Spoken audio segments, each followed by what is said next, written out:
Welcome to Back to the Feature, where I watch the full movie so you don't have to. I'm your host, Win, and today we're checking out Logan's Run from 1976, where you're not allowed to live long enough to have a midlife crisis. The year is 2274, and humanity now lives inside an enormous domed city that is ran by a central computer. Everyone lives a hedonistic life and has a glowing crystal in the palm of their hand that tracks their age, because apparently they don't have birthday candles in the future. Their age is tracked so they know to enter the carousel to be reborn, but the ritual actually kills them. It's the ultimate population control. There are those that freak out and try to run, but the Sandmen hunt them down and kill them on the spot. Then they're dead forever. Logan and Francis joined a packed crowd for Carousel, the public ceremony held for citizens reaching 30. Everyone crowds into the large arena to watch the spectacle as people in white robes enter and form a circle. They raise their hands to show that their crystal has turned red, and then a giant white crystal appears above them, surrounding them in a cone of light. Since it's called the carousel, the floor of the arena starts to spin, and one by one they float up into the air. The spectators cheer as each of them violently explode in a ball of sparks before reaching the top. Logan is cheering away when his beeper goes off with an alarm about a runner because someone wasn't feeling like renewing today. Logan and Francis chase the runner through the city's corridors, and apparently they really love this part of their job. They could have caught this guy multiple times, but they keep encouraging him to run just for their own amusement. Logan eventually corners and kills the runner, not because he's a great shot, but because the guy fell over a rail and the sudden stop killed him. Logan calls in for cleanup and takes the man's personal items, including a strange pendant that he was holding tightly in his hand. As Logan and Francis walk away, some dude shows up on a floating platform and sprays something over the body that causes it to disintegrate in the most 1970s cheap visual way possible. Back in his apartment, Logan activates the circuit, a futuristic version of the Tinder dating app that instantly delivers potential companions. Jessica 6 appears wearing a pendant identical to the one Logan recovered from the runner. Jessica isn't in the mood and rejects his advances. Their conversation turns to Carousel, and she openly questions whether anyone has ever actually been renewed. Logan tells her she shouldn't be thinking these things, let alone saying them out loud. Logan reports to the central computer and presents the mysterious pendant. The computer identifies it as a symbol connected to Sanctuary, a supposed refuge used by runners who somehow disappear without being terminated. The computer reveals that over 1,000 runners remain unaccounted for and orders Logan to find Sanctuary and destroy it. To make his cover convincing, it advances his life clock 4 years, leaving his crystal flashing red and placing him on the edge of his last day. Logan demands to know whether his missing years will be restored after the mission, but the computer refuses to answer. He walks away, realizing his comfortable career has just become a mandatory suicide assignment with an extreme lack of benefits. Logan finds Jessica and claims that his life clock has changed naturally and that he now intends to run. Jessica suspects a trap, but Logan's fear appears real enough for her to cautiously begin helping him search for Sanctuary. They enter Cathedral, an abandoned section of the city occupied by violent children known as Cubs. The children of the corn surround them, but Logan uses his Sandman weapon and authority to frighten the pack long enough to get away from them. Logan and Jessica catch up to a terrified runner whose crystal has reached last day. Instead of killing her, Logan lets her go because he's on a mission.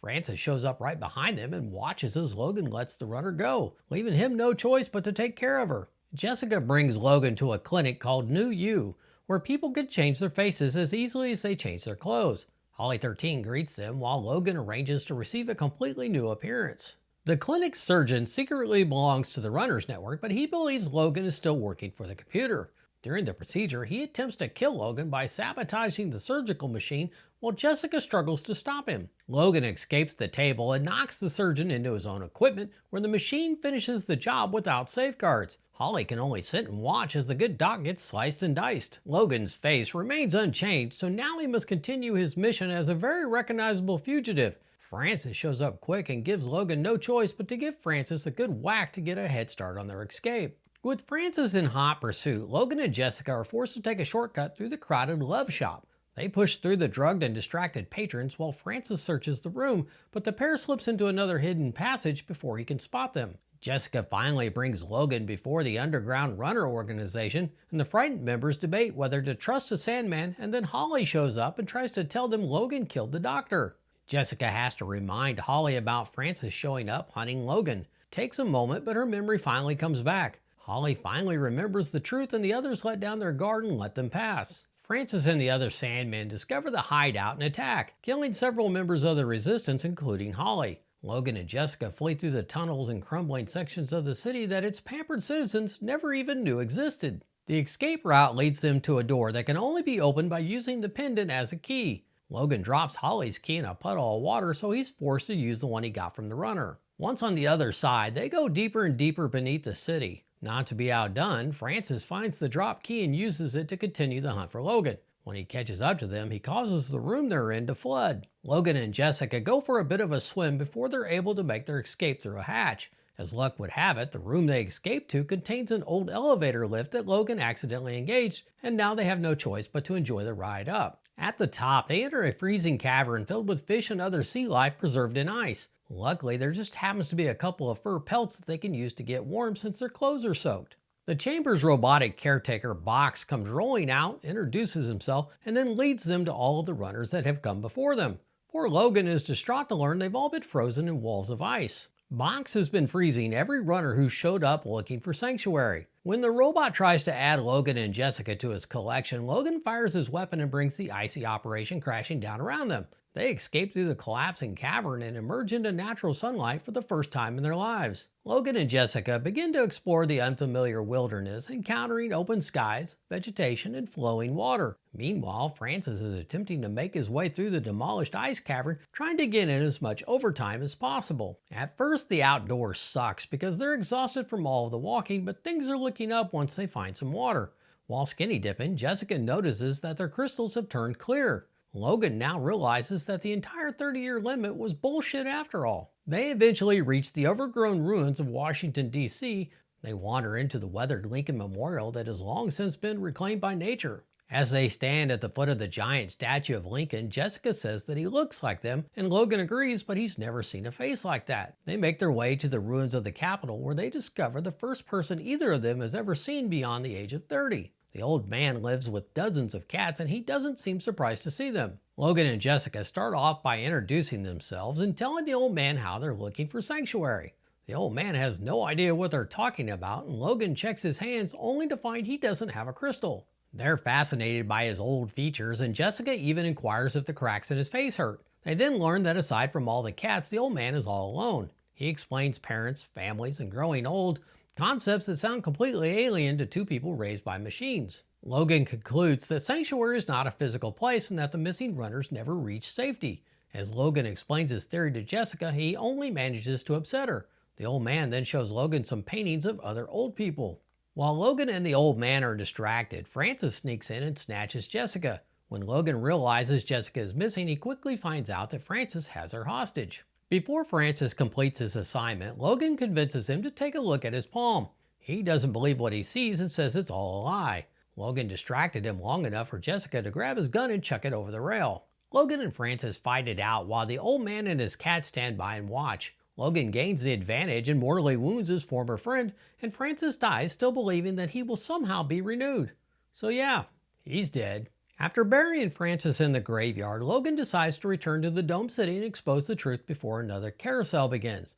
They decide to bring the old man along as living proof that humanity does not automatically explode at 30. We get a Lord of the Rings walking montage as the trio make their way back the way they came. They leave the old man outside waiting while Logan and Jessica re-enter through the flooded tunnels beneath the city. Once inside, they rush toward Carousel to warn the spectators that renewal is a lie.